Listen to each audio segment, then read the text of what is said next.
Bien le bonjour à toutes et à tous. Alors aujourd'hui petit tutoriel pour vous apprendre comment faire un effet néon sur un texte ou une image ou peu importe. Donc on va commencer tout de suite. À savoir que c'est une vidéo que j'ai vue d'un youtubeur américain ou anglais, anglophone en tout cas, qui a fait le tutoriel, qui m'a appris le truc, enfin c'est là que j'ai appris le truc, mais j'ai pas vu le tutoriel en français, donc je me suis dit que ça pouvait être cool de refaire une version un peu plus courte et plus concise et en français du coup. Donc c'est ce que je fais, je vous mets sa vidéo en fiche et en description, il fait plein d'autres tutoriels du genre qui sont vraiment trop cool, donc je vous invite vraiment à voir sa chaîne si vous comprenez un peu l'anglais, mais je pense que même sans comprendre l'anglais, vous regardez vite fait où est-ce qu'il clique et vous allez comprendre.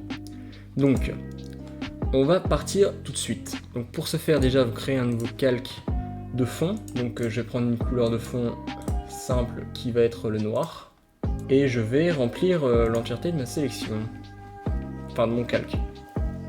Voilà, donc là j'ai mon calque noir. Alors une fois que vous avez fait ça, donc là je pars du principe que vous voulez du texte avec un effet néon, donc vous sélectionnez l'outil texte et vous mettez absolument ce que vous voulez. Donc moi je vais mettre néon, CTRL A, parce que là il est en noir, et je change la couleur en blanc. Faites bien attention à la typo, parce que ça va pas rendre pareil en fonction de la typo que vous choisissez. Je vous conseille des grosses typos, enfin des typos...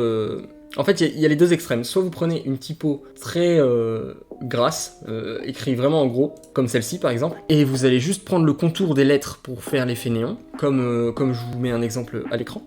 Ou alors à l'inverse, vous allez prendre une typo très fine, de ce type là par exemple, mais vous allez prendre l'entièreté du texte, pas juste le contour. Donc là ça dépend, c'est vous qui choisissez. Je vais faire les deux, comme ça vous allez bien comprendre.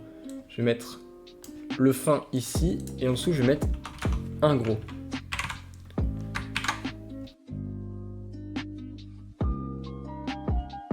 Voilà, parfait. Donc on a nos deux typos. Donc ce qui va varier, c'est vraiment minime entre les deux.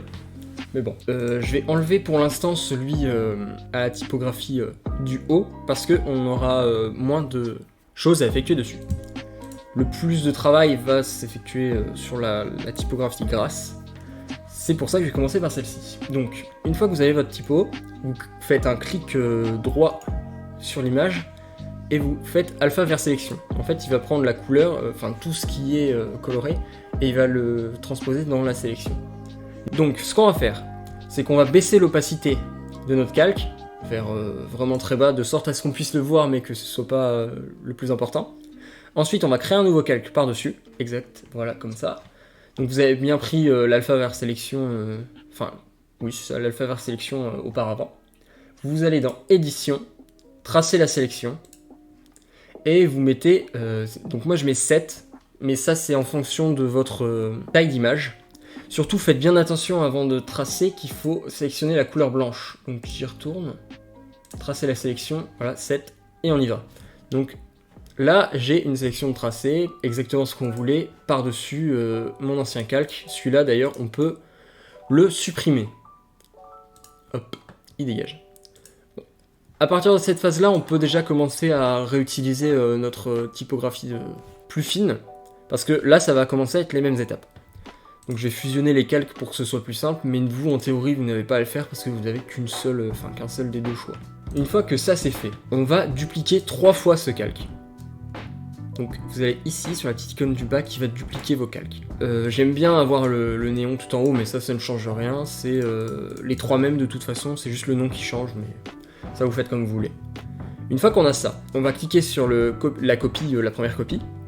On va baisser l'opacité, donc on va la mettre vers entre 60 et 70. Et on va aller dans les effets.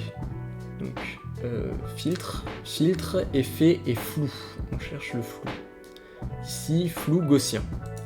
On clique dessus. Et là, vous allez voir que déjà, on va commencer à avoir un effet un peu néon. C'est pas exactement ce qu'on veut, mais ça commence déjà. Donc on va le mettre comme ça. Donc le but c'est vraiment d'avoir 2 calques différents. Le premier calque va être plus puissant au niveau de l'éclairage, mais très peu distant on va dire. Il va pas aller très loin. Alors que vous allez voir le second, vous faites dans filtre, flou gaussien. On va faire exactement la même chose. Donc là vous allez voir qu'il va aller un peu loin quand même. Sauf que on va baisser grandement l'opacité. comme ça, voilà, là c'est parfait. Et on commence déjà à avoir quelque chose de sympa. Ensuite, ce qu'on peut faire, c'est pour avoir les couleurs du néon, on va cliquer sur plus, donc on va créer un nouveau calque. Vous choisissez les couleurs que vous voulez afficher sur votre néon, donc c'est là que ça va être un peu plus personnalisé, on va dire. Donc vous prenez comme ça, c'est parfait. Ensuite, vous sélectionnez les couleurs, donc moi je vais prendre du rose et du bleu parce que ça va très bien avec l'effet néon, je trouve. Et puis vous en foutez un peu partout. Donc vous allez voir que ça va dépasser, ça va pas faire beau du tout. Mais ça, on va le régler par la suite. Donc vous faites ça aléatoirement, hein. En gros vous créez des points aléatoires un peu partout sur l'image. Ensuite vous sélectionnez votre deuxième couleur, vous pouvez faire plus si vous voulez, mais moi j'en utilise que 2. J'en utilise 3 tiens pour ce tuto, parce que j'ai jamais vraiment essayé d'en utiliser 3. Hop, on en a 2, fichier, non, nouvelle couleur, et je vais utiliser du violet.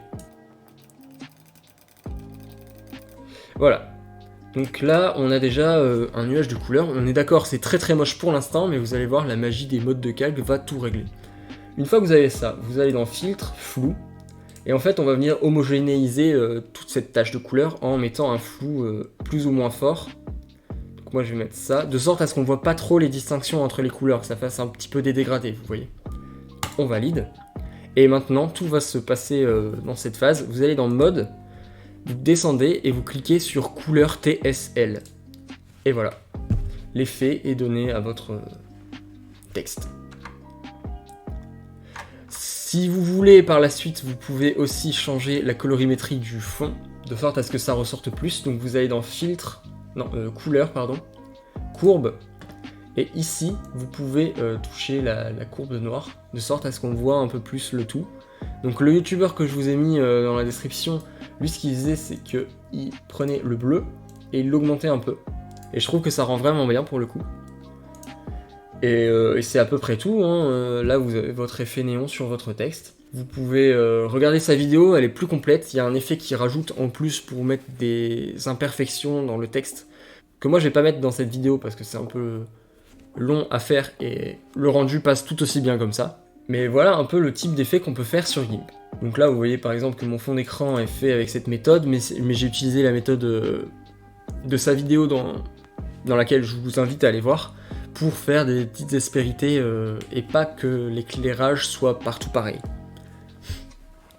Bref, sur ce j'espère que cette vidéo vous a plu, que vous avez appris quelques petits trucs, que ça va vous servir, et puis je vous dis à la prochaine pour d'autres petits tutoriels, et portez-vous bien!